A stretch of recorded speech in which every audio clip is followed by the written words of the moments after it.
Udah itu-itunya. Itu pun kalau lagi di pengajian, ngajinya jarang-jarang. Atau kalau lagi tahlilan, begitu udah dibagiin besek, Shallu ala Muhammad, Allahumma sholli alaihi, supaya pulang.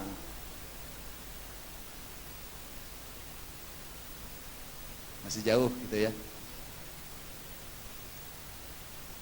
Kalau sudah sampai di al-faqr, pelengkap dari al-faqr adalah as-sidq, wa huwa istiwa'us sir wal i'lan.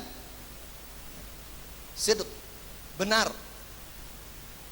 Orang yang sudah sampai pada level sidq, dalam keadaan sir dan dalam keadaan i'lan, dalam keadaan dilihat orang atau tidak dilihat orang, sama saja.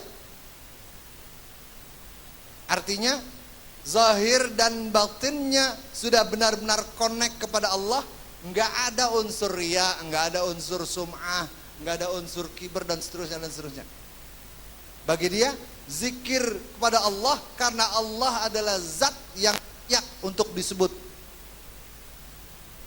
Zikir kepada Allah, menyebut nama Allah karena Allah adalah zat yang layak untuk disebut. Kalau kita zikir kepada Allah, biasanya kalau asma yang paling sering kita sebut, ya Fattah, ya Razzaq, ya Fattah, ya Razzaq. Lu ngapa sih baca itu mulu? Supaya dapat rezeki. Jadi motivasinya adalah karena supaya dapat rezeki, bukan karena memang Allah layak untuk disebut. Dan kalau orang yang sudah sampai pada level sidq, itu sama, baik dalam keadaan sir maupun dalam keadaan i'lan, kondisinya sama, tidak ada perbedaan sedikit pun. Nah, baru kemudian setelah level-level tadi tercapai, baru ya masuk pada level berikutnya, at-tabassur, wa huwa hamlun nafs alal makarih. Tabassur itu mencoba untuk membuka mata hati. Kalau nazar melihat dengan mata kepala, kalau basar melihat dengan mata hati. Jadi biar merem kelihatan yang coba dilihat oleh dia. Baru tabassur, wa huwa tarkus syakwa, meninggalkan keluhan, nggak pakai ngeluh. Dalam keadaan apa aja diterima dengan senang hati. Tsumma ridha, setelah itu ridha. Dia tidak merasa susah dengan apa yang menimpanya, kemudian ridha, yaitu talazzuz bil balwa. Ini kagak bakal nyampe kayaknya kita nih. Ridha, orang yang merasa senang kalau dia dapat bencana, dapat musibah. Kalau kita dapat musibah, apa rasanya? Jangankan yang gede, sendal hilang aja nggerutunya 2 bulan. Wah, kalau gue nyesel banget ngaji di Kanjus, sendal gue baru banget, hilang. Ngaji bulan depan, diomongin lagi, sendal gue hilang bulan lalu. Padahal sendalnya cuma 17.000. Boleh dibagi lagi sama ketua Kanjus.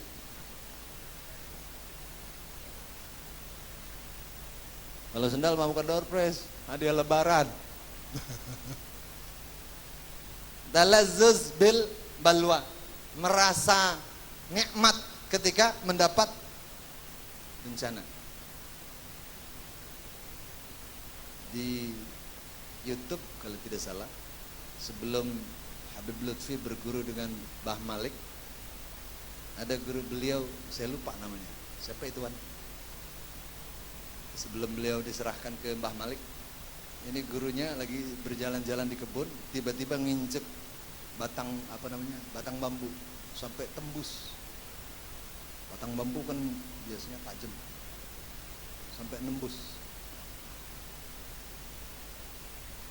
Enggak ada keluhan, enggak ada kata aduh, bahkan tidak segera dicabut, dibiarin aja sampai berjalan ke rumah Mbah Malik mengantarkan Habib Lutfi. Kamu berpindah saja gurunya, Nanti saya serahkan kepada guru saya, tapi jangan kaget ya, orangnya gondrong, rambutnya gondrong. Bergurulah pada beliau karena waktu saya tidak akan lama lagi. Kena batang bambu, tidak merasa sakit, bahkan merasa senang, sampai di di narasinya Habib Lutfi memberikan teguran, itu kenapa enggak dicabut? Biarkan, ini adalah nikmat Allah. Ini berarti sudah sampai pada level ridha. Kita jangankan kena musibah, mau makan belum ada makanannya aja, Pak, marah-marah enggak? Mau makan, udah lapar, belum matang masak, Bang Yasin, marah enggak? Sama siapa? Padahal dibanding musibah, beratan mana? Lah kita mau makan belum ada makanannya aja marah-marah. Lu ngapain sih dari pagi?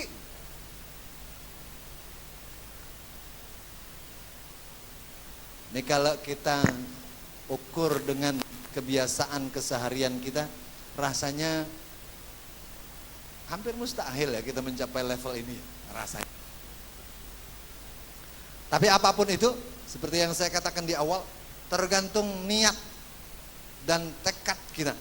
Kalau kita sudah niat dan bertekad akan bisa mencapai level ini, insya Allah bisa. Tapi memang gak gampang, karena berperang melawan hati sendiri adalah perang yang sangat besar. Makanya dalam kehidupan orang sufi, orang yang sudah mampu mentertawakan dirinya sendiri, itu sudah luar biasa. Kita mampu nggak mentertawakan diri kita? Kalau nawain orang kita pinter, nawain diri sendiri rasanya meribet. Buktinya kita tersinggung dikit aja marahnya luar biasa.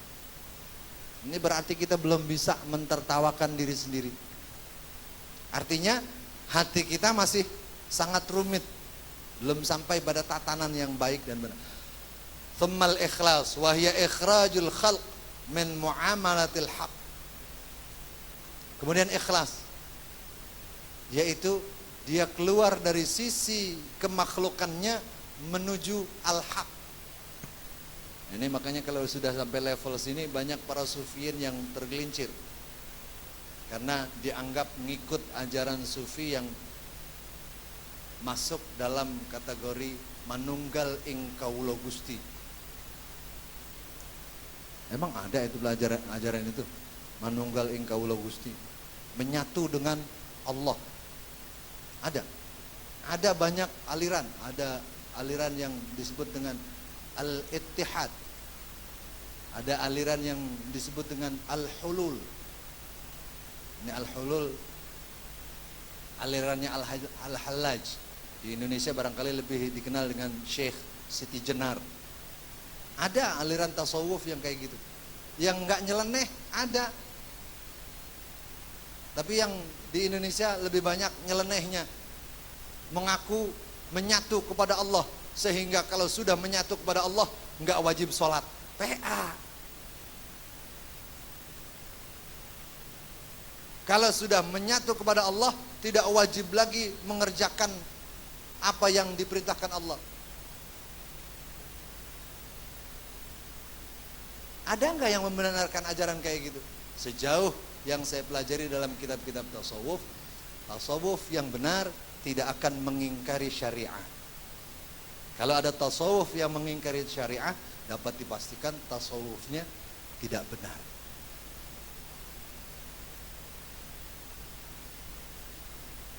Ikhrajul khalq muamalatul haq, summa tawakkal ala Allah, wa hiya al-i'timad alaihi bi izalati at-tam' amma siwa. Yang terakhir adalah tawakal. Apa itu tawakal? Berpegang teguh kepada Allah dengan menghilangkan ketergantungan terhadap apapun selain kepada Allah. Jadi kalau lapar diserahkan kepada Allah, ya Allah lapar, tiba-tiba kenyang. Kalau orang Kaliabang udah sampai di level ini semua, warung Padang bangkrut, warteg juga bangkrut karena nggak ada yang beli nasi. Kalau lapar tinggal angkat tangan, ya Allah lapar, tiba-tiba kenyang. Atau bahkan ada yang lebih ekstrim, kayak Syekh Abdurrahman Baljabah. Beliau kalau lapar tinggal angkat tangan, ya Allah saya lapar, malaikat turun dari langit bawain makanan. Bahkan kadang-kadang ditanya dulu mau makan apa. Wih, luar biasa. Bisa nggak kita nyampe ke level itu? Insya Allah sampai. Hayalannya, insya Allah sampai hayalannya. Tahu benerannya mah. Bagaimana mau nyampe, suruh istighfar 1000 aja narik nafas. Astagfirullahaladzim 1000. Ya paling enggak kita tahu informasinya lah. Para sufiyin menempa dirinya sedemikian hebat. Maka jangan heran kalau mereka dimuliakan oleh Allah Subhanahu wa taala. Termasuk mursyid kita, Habib Lutfi. Itu saat menempuh dirinya 20 tahun enggak tidur malam. Ngapain? Main gaple? Nggak mungkin. Nggak tidur malam selama 20 tahun. Sanggup nggak kita? Rasanya mah enggak rasanya. Tapi kalau kita punya niat dengan azam yang sangat kuat, insya Allah lewat. Baru tuh bang 20 tahun, 40 tahun, mati. Yang jelas, tanyakan hati kita. Seserius apa kita mendekat kepada Allah, dan akan seserius apa kita menempuh jalan menuju Allah. Kalau kita sudah temukan jawabannya, tempuh jalan yang kita niatkan, jalan yang kita inginkan. Tapi ingat, berthariqah harus pakai mursyid.